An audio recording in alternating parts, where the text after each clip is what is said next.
Hey folks, this is Matt Rainwater. And so I guess I'm just going to do I'm going to start doing weekly tarot readings, at least for a while. In May, I'm going to be doing a workshop on tarot reading. Maybe I can include this in the description because it's now posted to the site for Red Shoes, where I will be doing this workshop at. They have a virtual, what do you call it? Like a virtual access for it. So, you know, if you don't live in Baton Rouge, you can go be part of it. And listen to me, jabber on about the tarot, about some of the history of it, but also largely the workshops to, I keep calling it a protocol, teach a way to use tarot in a manner that's like helpful, right? A lot of times people, they think about using tarot as like just divination, knowing the future, stuff like that. And for me, yeah, I mean, you know, it can be useful in that way, but I think more and more I see it as a way of just kind of understanding myself better, and then also understanding how do I intuitively feel about people around me, about situations that I'm in. Whatever this is that I'm doing when I do general readings, I mean, I don't know. I mean, stuff happens, right? Synchronicity is interesting like that. So anyway, if you're interested, I will include a link, or at least I am intending to include a link in the description for this video. But otherwise, let's get started with this reading. Knight of Cups.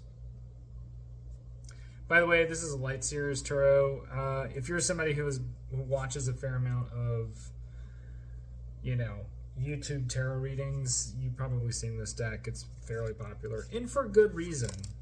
I very much like the modern take, and it's fairly grounded for the most part. So somebody's making a love offer, or there's certainly a lot of amorous feelings in the air, right? Things are on the move, where you felt like you didn't know the route to take with somebody. Suddenly you're feeling like, oh, there's an angle, there's a trajectory, there's a way through, right? Vice versa, you feel like somebody's coming into your life, you know, and you're starting to open up to them a lot. It's a big connection. Ten of Pentacles. Ten of Pentacles is this is an indication of something that is long-lasting. Not because it's long-lasting, it also takes a long time to get to that fulfillment, right? But this is like a real, fulfilled connection, right? Like this is like somebody comes knocking at your door and you want them to come knocking at your door. It's not the tax man, it's not somebody trying to sell you a Bible or whatever. It's not the Jehovah's, or maybe it could be the Jehovah's Witnesses. I don't know, maybe you fall in love with a Jehovah's Witness. Things can happen in life. Page of Wands. Whatever the case may be, this is like a totally new direction for you in your life. It's rather unexpected, perhaps. Or maybe it is expected, but whatever it is, it's new, it's young. It did not just like, I don't know what I'm trying to say. Like, I was going to say it didn't just appear overnight. You had an expectation of it showing up in your life. You may have even you may have even had for a while the idea of this person that you started like getting these intuitions about, right? Or at least getting the intuitions that this person was going to show up. Now, I mean, spring has sprung, right? We're in April, going into May. As part of natural cycles, we all sort of experience that new romantic surge that happens, around spring. It's not just particular to us, it's everything, right? It's the plants, it's the birds and the bees and all that stuff. Yeah, I mean, I guess this reading is a romance reading. The Magician. So, you or the other person, like, you've been putting the intention, you've been putting the intent out there, right? You may have been subtly also just kind of like, winking, like, kind of nudging, kind of whatevering, right? Just putting those feelers out. And then the universe responds.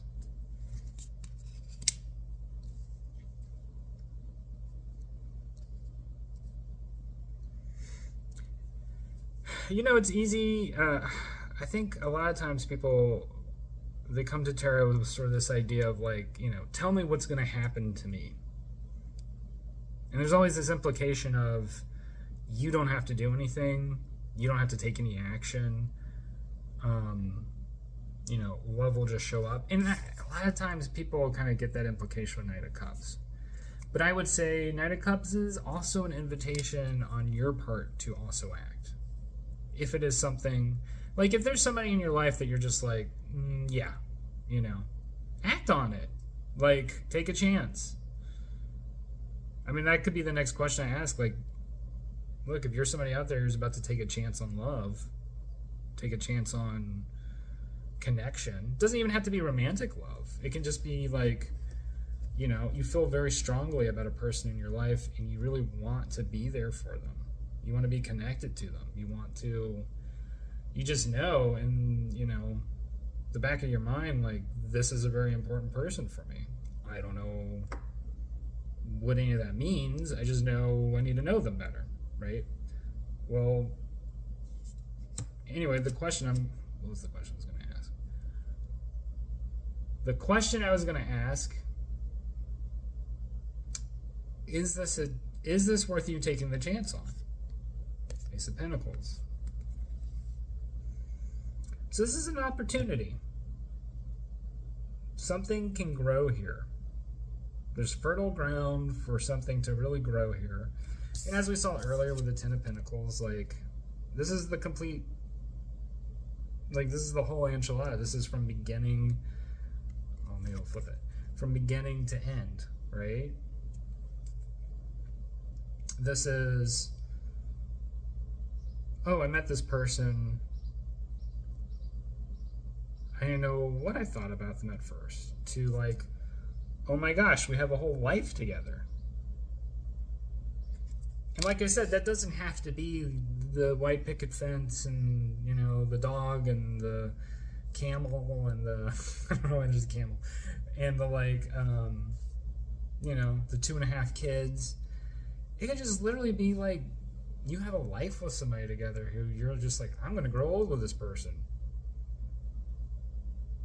Or I'm at least showing up at their funeral. I got morbid.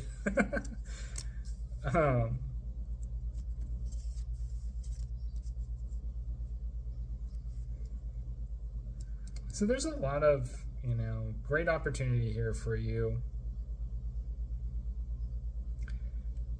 Seems like if you're feeling the pull to connect with somebody and you just haven't connected with them yet, or you feel like awkward about it, or you feel like there's some element of risk to it, right? Like, oh, what if I say something to him and he's just like, oh, that's really awkward or whatever. Like, take the risk. It's okay. Like, it's okay to, sometimes it's okay to just feel awkward about it. Connection is awkward, especially in this day and age of like digital media, like, connection has become so awkward, and it used to be like the most natural human thing that everybody does. And the reason why it has become less, natural, right, for us nowadays is we just get too much in our heads. We're not in our heart. And when we're not in our heart, like, we just second guess everything. We think about all the different, like, possibilities that, it could play out. And love doesn't work like that. Like, love isn't a spreadsheet. I mean, I hate to say it, like, you read reviews for dating apps, right? And I say this because, like, I've been trying to do online dating with zero success, by the way, like, zero. And you read the reviews for all these dating apps, and it's like 1 star, 1 star, 1 star, and everybody complains. And it's because, like, dating apps are not designed for human connection. They're designed to generate revenue for companies that make dating apps. There's a way to date people. It's called, you just ring them up. You just go like, hey, I like you. Here's the things that I like about you. Would you like to go eat some pizza or Chinese or go see a show or go for a walk? What do you like? I want to get to know more about you. Right? Like, not every date goes the way you want. Sometimes you just make friends, which is totally cool. Death, rebirth. So this card is a card of... This is kind of the reset, right? This is like the reset button. And in a lot of ways, sort of going with what I just, rambled about, this is about rethinking the way that you connect with people, the way that you may date, right? If you're the kind of person who's been going through what I just described, where you're just like swiping left, swiping right, like getting nowhere, right?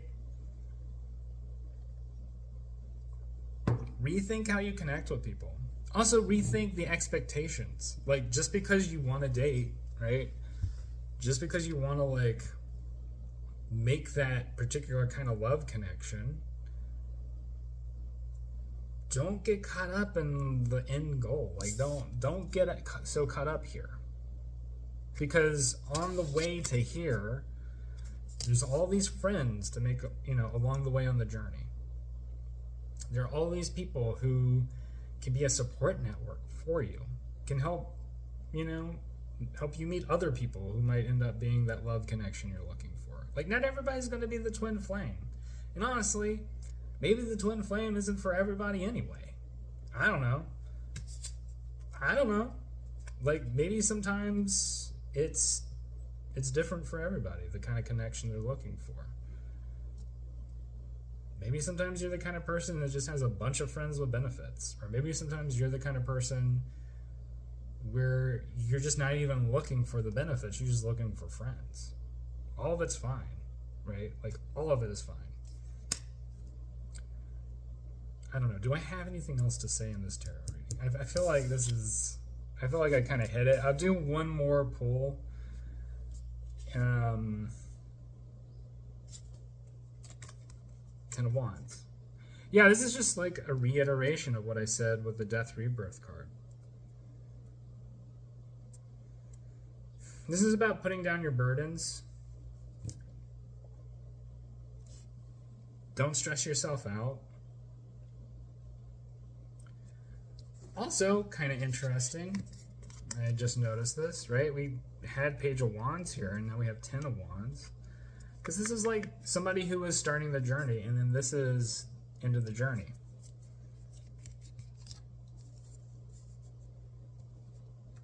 So 10 of Wands and 10 of Pentacles, right? We got that in the spread. We have the Death Rebirth card.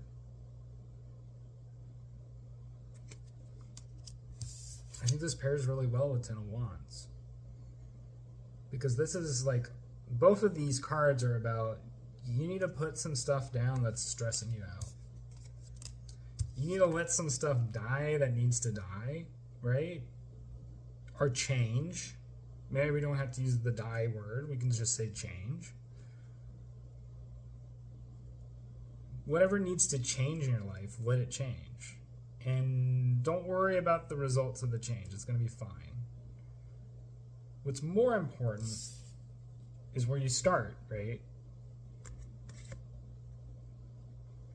You plant good seed in fertile ground. You set the right intentions, right? So be very intentional in the sense of what is it that you're looking for. But as you set those intentions,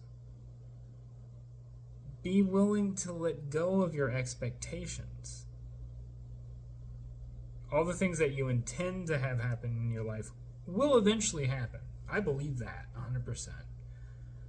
I know for myself, I've definitely experienced that, where I intended, I have this project, I'm going to do it, and it's going to be this and this and this. And you put that intention out there, you put the work in, and then it doesn't quite work out like you expect it to because it doesn't happen on your timeline. And I think that's the most important thing, not just with love, but with anything in life. Don't expect it to happen on your timeline. Expect it to happen on the universe's timeline. That might be shorter, that might be faster. It might not be this lifetime, which could also be an annoying possibility, right? But all the things that we experience in life take place on a timeline that is bigger than ours. And when we try and force results to happen, we will find ourselves disappointed, right? And the universe will hit that like reset button for us if we don't do it ourselves.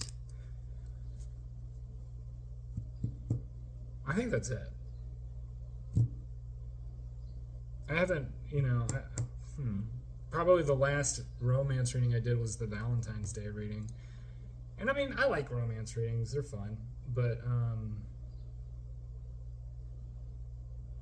hopefully this was helpful to you. Like I said, I will be talking more about the workshops I have coming up in the future because talking about tarot is extremely fun for me. Hopefully it's fun for you. All right, talk to you later. Bye.